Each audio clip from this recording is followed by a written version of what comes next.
Hello, it's Juan Morillas here. Welcome to a new episode of our Zero Green Design podcast. Remember, you can listen to us and follow us on your preferred channel, whether it's Spotify or YouTube, and also you can follow us on your preferred social media channel so you can be up to date and as we post more content and listen to previous podcasts and masterclass and webinars and everything we have in our platform. Today we have Stephanie Phillips with us. Welcome, Stephanie, to Share Green Design podcast, and it's a pleasure to have you here. Thank you so much for having me. I'm so excited to be here. Thank you. So I think I like always starting with a direct question. So your job title says something like Senior Circular Economy and Deconstruction Manager, Embodied Carbon and Public Policy for the City of San Antonio. And you're also the co-founder of Circular San Antonio. So can you tell us how does a normal day at work looks for you? Yeah. Well, I love that question because my answer is there isn't a normal day, and that's what I love about it. So in my primary role, we're administering a deconstruction ordinance in the city of San Antonio. For context, San Antonio is the 7th largest city in the United States. I think sometimes people forget about us, but we're pretty big. Right on Philadelphia's heels. And we adopted a deconstruction ordinance in 2022. So it's almost been 2 years.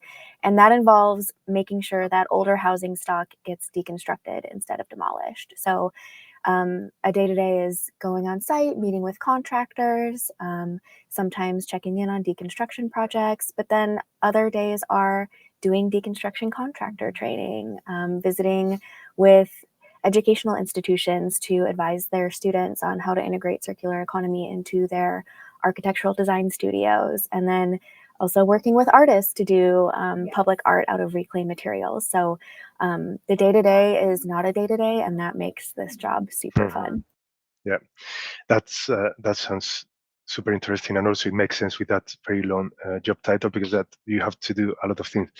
Then one of the questions when you talk about, for example, talking to contractors, when that policy came into place, a couple of years ago, how long did it take to? So are all the houses, is everybody doing it already, or you have a team of people going around making sure that everybody's doing it? Are there fines for those that don't do it? So how is that working out? Yeah, so even though the ordinance got adopted in 2022, we actually launched the initiative way back in 2018. So it took about 5 years to get that ordinance adopted and over the line.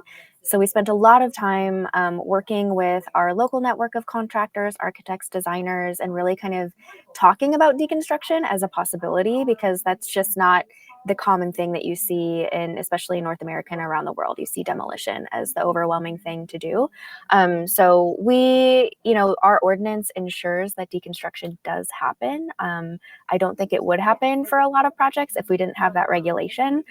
So we're really focused on both community education and then that enforcement. There are definitely fines for it. So it's very specific to San Antonio. We worked with a community, like I said, to develop a policy that makes sense for our city, but we're always continuously doing community education to make deconstruction and material reuse just more normalized, if that makes sense.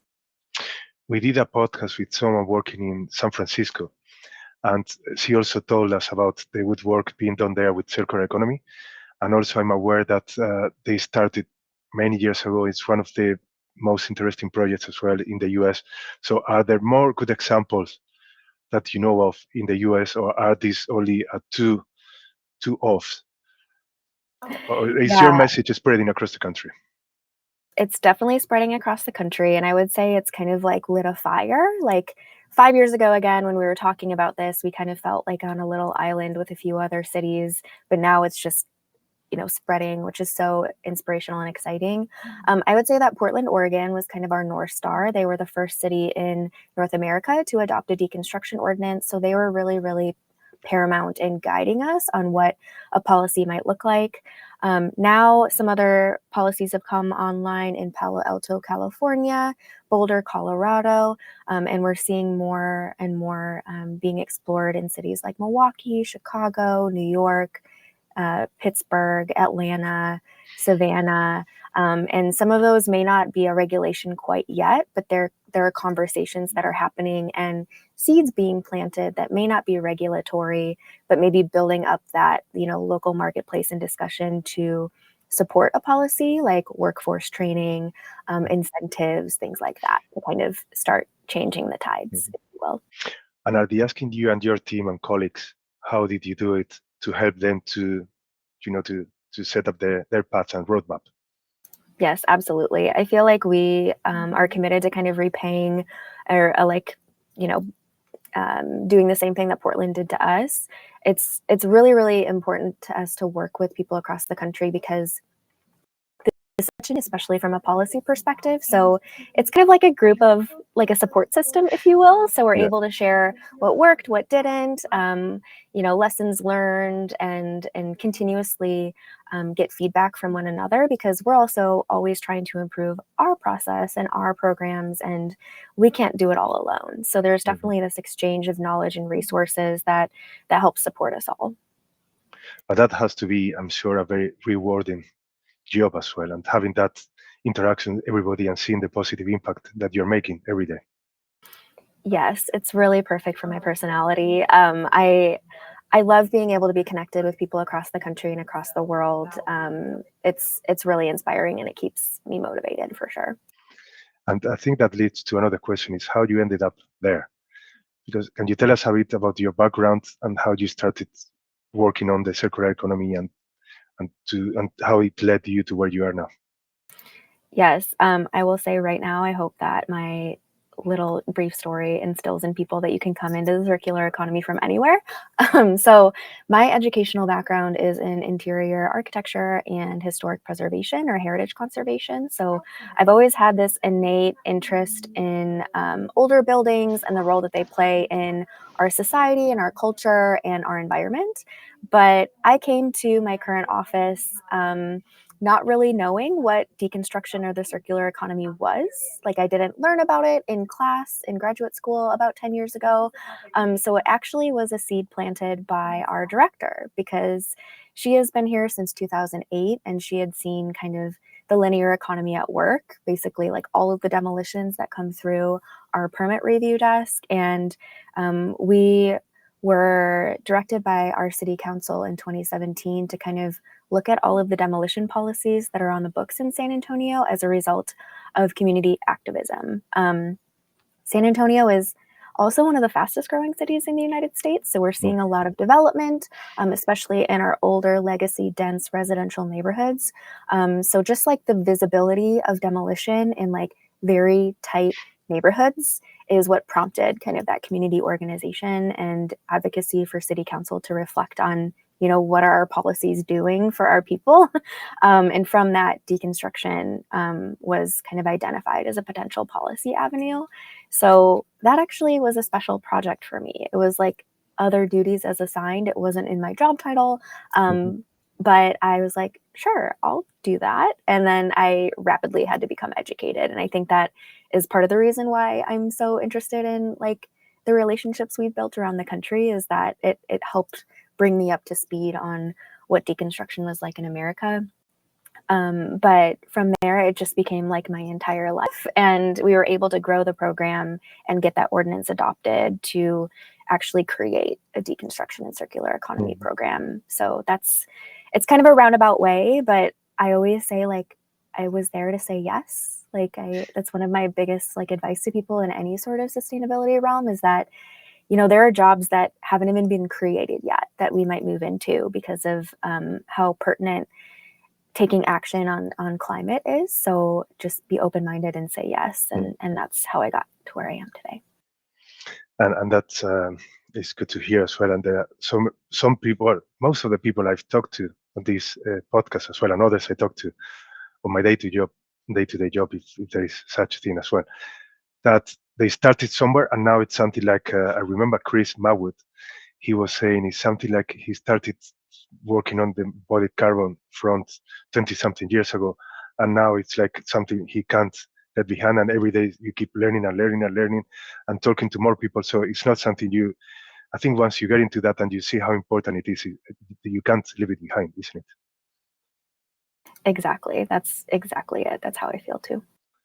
And then one thing, there are two things I want to ask you, but I'll start with one first, obviously. But I don't want to forget the relationship between circular economy and embodied carbon, probably the two more relevant topics currently when talking about sustainable design, probably. But before that, it's you talk about deconstruction. So that's the first step. You deconstruct the buildings. I guess there is a storage warehouse somewhere managed by the city of San Antonio. But then the next step, even or as important or even more, is what happens with those materials. So are there other policies to incentivize or enforce the reuse of those materials in new buildings or retrofit? Yeah. So we actually don't have anything um, on the regulation like books for reusing reclaimed materials in new construction. I think that's an avenue that we'll explore soon.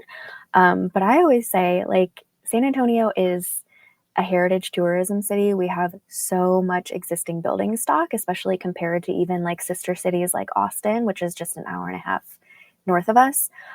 So we have a baked in kind of direction for these materials to go in our existing housing stock. So we used an organ donor analogy very early on in our policy development. A house may reach the end of its life, but its parts and pieces could help extend the lives of dozens of other structures of the same age. So that is a lot of what we're seeing here locally because of kind of that analogy and because we have so much existing single family housing, especially that needs to be repaired. And what better way to repair them than with building materials from their construction era instead of something brand new.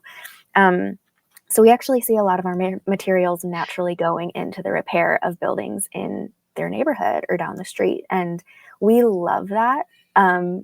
Something that's great about deconstruction is that it slows down the building removal process. So people always go up to a deconstruction site and say, I live down the street. Can I, buy that shiplap from you? Can I buy that hardwood flooring from you because it matches the wood in my house and I want to use it to repair my home or build an addition? And that to me is like a micro circular economy, right? Like it's moving right down the street. I've started using the analogy like you'll go to your neighbor's house for a cup of sugar, but now you can go to your neighbor's house for siding or flooring. And what better way to keep materials from the neighborhoods that they originated than That's using brilliant. from next door. So they're mostly going into the repair of existing housing stock, but we do see some architects and designers exploring ways to build small scale accessory structures like small ADUs behind buildings or carriage houses, and really kind of exploring how they can integrate that into new construction. I think that's a really good story. It's the first time I hear the analogy of the organs donations. I think it's a really good one, and that community, so neighbors buy materials from other neighbors, and I can think also how I could see or imagine how they could exchange as well. So I'll give you a window, and then I can get some of your flooring, whatever it is. That will happen eventually, but I think it also helps to create that sense of community because you go as you mentioned the sugar example, which is something that I remember doing when I was living at home, with my parents. We don't do it that much now, but anyway, I think it helps to reinforce that sense of community, and doing it with larger scale elements like materials. I think it's a brilliant story. So thank you very much Yeah, for that. of course. It's so true. I always say you can't build a community around a landfill, but you certainly can build a community around the sharing of resources. So I'm glad you mentioned community. It's an incredible way to kind of normalize reuse. Mm. And I think the next step is, you mentioned that single houses or terrace housing, whatever it is, the next step is how that community can be extended, and it's not only with your neighbor down the street, but it's at neighborhood level, and then it becomes a city level. Then we have to take into account transport obviously, but I think I agree with you that that microeconomy, the more we can keep it in that microeconomy, the better, but also allowing for a different level, a more micro circular economy, especially for larger scale products. Yeah, We definitely want to start small, but these materials do move around. Sometimes they're going at the regional scale, right? Like up to Austin or over to Houston or even out of state. But that's the great thing about kind of the combination between innovation and architecture and then regulations is that they kind of work hand in hand. And our deconstruction ordinance is specifically designed to create more supply in our community and kind of tip the scales to improve access broadly to those materials because otherwise they're going to go to a landfill, right? So if we can intercept them or redirect them back into community use, we can kind of start exploring other ways that they can be utilized in practice, which is super, super Mm, exciting. it is. And then the other thing you talk about as well, it's transdisciplinary collaboration. So not only construction, but I guess you're talking also about other industries potentially. So could you elaborate a bit more on that, please? Yes. One of my favorite things is just to like break down silos. Like I say, like, I don't care what industry you work in, like, climate change doesn't affect people less if they're in a different industry. So, we wouldn't be able to do the work that we're doing without being committed to kind of breaking down those silos, especially in city government, which I think can be very common is like, no, I work here. I don't do what you do. Don't talk to me. And we're like, well, I don't care. You're going to have to talk to me. So I would say, like, obviously we're focused on building materials, but we definitely see our deconstruction ordinance as a model that can influence other material sectors like textiles and electronics um, down the line. So we work really consistently with our Office of Innovation. We work with our IT department to explore innovative technologies that can help facilitate our work. We work a lot, I mentioned earlier, with artists and creatives to be like, do you want to create with these materials to kind of explore ways that they can go into public art or different uses. And then we're also very embedded with educational institutions and businesses. Like, how can we support like an entire new business growth sector centered around reusing building materials? So we spend a lot of our time kind of talking to people outside of our industry and really figuring out what are your pain points to accessing reusing materials, what are your like blind spots or maybe misconceptions, and really letting the conversation flow from there. Mm. And again, there are so much there that I have three questions, but I need to go one by one. So one is you talk about education. That's a common denominator in most of the podcasts. So are you collaborating with universities as well? You said, I think, college. So, but with the students in university. So when they become, professionals, they can bring that. Is that happening? Yeah, so we do work with universities pretty consistently. That's actually what I was doing before this podcast this morning. We had a site visit at an area small business that is rehabbing a really, really cool old building that used to be a map building. There's vaults in it. It's crazy. It's awesome. We love that stuff. But they reached out to us because they're very interested in incorporating reclaimed materials to kind of anchor that as a San Antonio institution and use things that have been found across the city. So we brought in an architecture professor to integrate that into her studio project at the university level, just to get future architects, right, Mm. into those spaces and kind of like using reclaimed materials. So when they graduate and become actual architects, they can bring that value system into their work. But then we also work with, I think it's really important, you have the university students, but then trades. Trades are Yeah, critical yeah. to making sure that this happens. So our office founded what we call a Living Heritage Trades Academy in 2018, really to address kind of the aging out of our tradespeople. So we train people how to repair wood windows. We train people how to fix siding and porches, but we also train people on how to do deconstruction so they can actually do that work for our community. So we have kind of the university architect level, and then we also have like the trades and apprenticeship level as well. So we're kind of like hitting those two different work streams in parallel and oftentimes bringing them together. So there's also less of a division between the people that are actually fixing, renovating, or deconstructing buildings, and then the people that are ultimately designing buildings, which we Yeah. think is a great way to exemplify kind of that collaboration and breaking down of silos as well. Indeed, and also if those students that will become future professionals or professionals in the future learn what the limitations with those materials are, then they can implement them better in their designs, and vice versa. If those trades can understand the reasons behind the design, that's super useful. So that's a very interesting job you have actually. So that's the other one was, as I said earlier, it's a bit of, well, sorry, before we go into the embodied carbon, how does, so when you buy those reuse or those materials that come from a demolition site, they are classified as waste. But then how does it work from an insurance point of view? Are you finding any barriers there that's preventing that because the insurers could say, I'm not going to do it, or because of the smaller scale, that's not taken into account? Yeah, there are definitely some barriers there. I would actually say most of the ones that we run into are more perceived than anything, versus like something that is regulatory. And this is a little bit specific to San Antonio and Texas Hmm. because Texas is a very anti-regulation state, which in some ways is concerning, but in other ways it is beneficial. And this is one of the ways is that we don't have anything outlawing the reuse of reclaimed materials in construction in the way that some other cities in Europe or across the United States might have. So we're really, again, that's like a perceived barrier where some people are like, well, I can't use that as structure. I can't use that siding as siding. And we're like, no, you actually can. So there's a lot of consumer education that we focus on in Hmm. our office, especially being a municipal government, working with our community to kind of break down those barriers. So yeah, a lot of it is perceived, honestly. Hmm. That's good because you're right.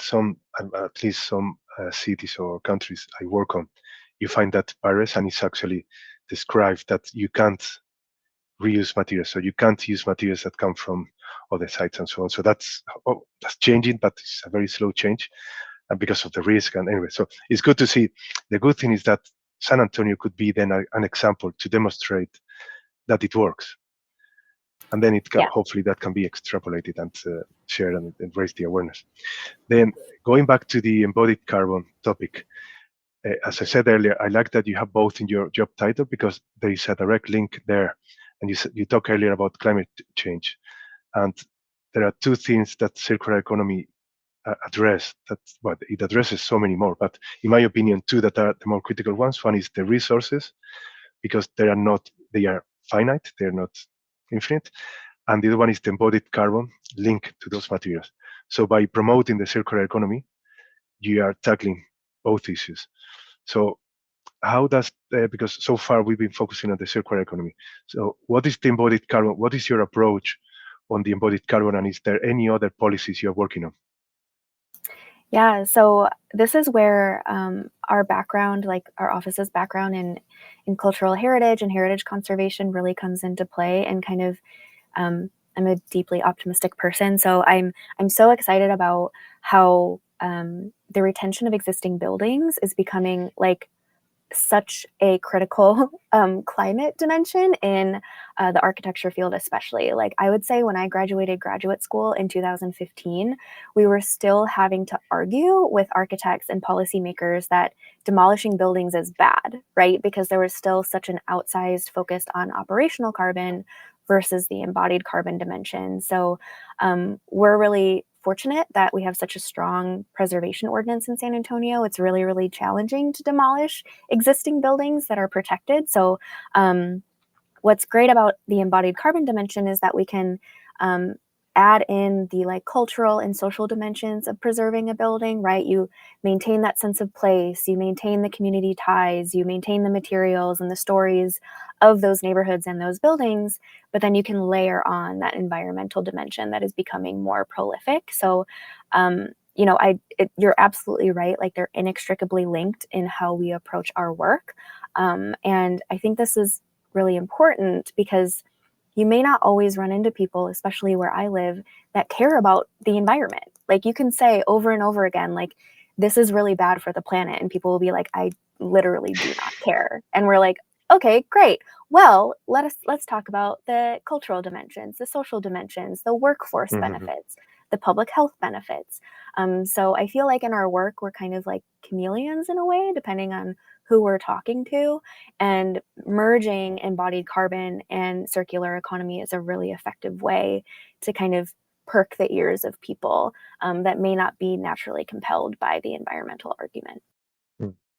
And that links to something you said earlier about the message. It's getting there now much quicker or to more people than it was a number of years ago. So you joined the city of San Antonio nearly 8 years ago. Is that right? So then, how have you seen that evolution during that period? So let's say 8 years ago when you joined versus 4 years ago halfway through, and now. The evolution has been so exciting. um, I would say when I joined, it was still pretty siloed, right? Like we're only talking about the preservation of existing buildings 8 years ago. Around 4 years ago is when the city of San Antonio adopted its first climate action and adaptation plan. So I would say that was a really critical point in our work where we just became more enmeshed with the work of our Office of Sustainability. Integrating words like embodied carbon and deconstruction in our climate action plan has been so important because our plan goes to 2050. So as we, go through political cycles of new mayors and new city council Mm, members, we can point to that document and say deconstruction and embodied carbon may still be industry terms, but we're working towards mm, better policies that can support that. And then today, oh my gosh, we've come so far. I would say, like, obviously, having a deconstruction ordinance makes the word deconstruction more elevated in our day to day lives. And then the circular economy work has also become more collaborative, working across those silos and building up the workforce. And our elected officials know what circular economy is, our community members know what that is. So it's just a lot of momentum is probably the mm. best like singular word to describe Yeah, it, and I don't see that momentum stopping. that's really good to hear. And I think for that to happen, we need a lot of people like you pushing for it as well. And you mentioned politicians there earlier and mayors. So have you seen any change? And I don't want to put you on the spot there, but have you seen any difference? So when politicians change, or it could be another political party, it doesn't matter which one, that they or are they all supportive of this way of working and the policies and the work you do? Do they see the value? Yeah, I would say overwhelmingly they do. I'm thinking a lot about like our current leadership. There will always be some people that are a little skeptical, and they're usually the ones that are like laser focused on the economic dimensions, which may seem like that's normal. And that's getting back to kind of the chameleon analogy. That's kind of where I think we've found a lot of success is that our ears are always open, like, tell us what your concerns Mhm. are, and then we'll do some data-packed research, commission a study, do pilot projects or partnerships with our university partners to really, like, interrogate what those issues are, and think about if they're even an issue at all for the city. So, um, I would say that overwhelmingly they're really supportive, but it's really interesting to hear what they've latched onto. With deconstruction specifically, you may go to one city council member and they may be like, yes, waste reduction, climate action is what I care about with this policy. But other ones may be like, well, actually, I'm really compelled by the affordable housing argument, right? Like if we can save more materials from the landfill and redirect them into community use, then we can make sure that those materials are more accessible and affordable, which makes housing cheaper. Or some of them may be really compelled by the workforce element. Deconstruction puts people to work, not machines Yeah, to work. And those people pay that's taxes and yeah, they live here yeah, and yeah, they yeah. buy stuff. So it's really interesting kind of the multivariate dimensions that you hear Yeah, from leadership that's a too. good. I like that because deconstruction puts people to work. And I was thinking as you were talking about the economy, and I can see that message because I've been asked that so many times, and people making the link with these kind of initiatives and the cost that they may have, without thinking that it actually adds value and economical value in the midterm or long term, and sometimes even in the short term. So thinking that for when you propose, and I can see that conversation happening because I've been involved in a few, where someone would say, yeah, but demolishing is cheaper than deconstructing because it takes longer and it put your program back and da da da da. Fine, but at the same time, you are generating materials that are the, you are obtaining materials that can be used on other projects that have a lower cost, a much lower carbon impact, and as you said, you're putting people to work. So we have to look at the holistic approach, not just at comparing demolition versus deconstruction. Otherwise, it doesn't add up. Exactly. And we've seen some challenges there because it's like a whole new way of thinking. But that's kind of what's really exciting about working in this field is that you can continually refine that message and find new ways to communicate that benefit. So it's been really exciting to kind of like see people's minds shift when you talk about that Mhm. long-term value. Yeah, that's and it's value. So I think value is another key word that we have to keep talking about. So we are finishing this interesting conversation, and I know we could continue talking for hours. But there is one I don't want to forget, and it's you mentioned that earlier that you are I can't remember you is optimistic. You said something else, but you're obviously an optimistic person, and I think it's important that people with your optimism are doing these jobs to push it forward. But what would you say to those that are not that optimistic and to those that don't believe that circular economy is the way forward and they keep promoting the linear economy? Um, I would say think about what drives your work and focus on the people dimension. I think sometimes, especially with the circular economy, we're focused so much on materials and these like inert products, right? Which is great. But thinking about like the actual way that it affects people can really kind of shift people's perceptions because you're benefiting like real lived experiences. And that's what really keeps me going is that when we reuse more materials and capture those stories and give people ways to reuse it kind of shifts the conversation around just waste into thriving communities and thriving economies. And that's really, really difficult to argue with. Like, oh, we're making our lives better through material reuse. So I think that's like a big way that I maintain my optimism is that you can see the tangible benefits for people and Mm. environments when you adopt a circular economy. So that's what keeps me going. And I would just encourage everyone to really think about like the people and community dimensions and either evaluating if the circular economy is right for them, which it is, or trying to make sure that they're like continuously inspired Mhm. and to not feel like the world is falling apart because sometimes we may feel that way, but we have our communities to fight for. So that's what Yeah. keeps me going. Sorry, your microphone fell there. Uh, One thing is, have you seen that those that I'm sure you've talked to people that were not that optimistic or positive about this? Have you seen them turning and now being supportive and back in the work you do after they've seen the benefits? Definitely. There's something really, really powerful about seeing a house deconstructed. I think that's when people really start shifting their mindset is that you can see all of the materials that go into building something and then have people look at that either on site or in pictures and say, now imagine all of these materials just thrown into a landfill and it becomes kind of really hard Mm. to like Yeah, process because it just yeah, seems bonkers that we as a species do that. yeah. And then even especially with lumber, because lumber is so tactile, it's so beautiful. And thinking about, well, all of the trees that went into building these houses grew for hundreds, maybe even thousands of years, and some craftsmen cut them down and put them in a house, and we're going to throw it away, right? So I really do think that minds shift when they see that because it really puts things into perspective and especially with a linear economy where modern day waste systems really make it easy for people to forget about where the waste is going, right? It's almost like an invisible process, especially in a massive state like Texas, where we have all the land in the world and people aren't really thinking about where materials are going to go or how they're going to affect future generations. So I really do think that like visualizing, talking about it, taking pictures, taking people out to construction sites has really made a difference. Mhm.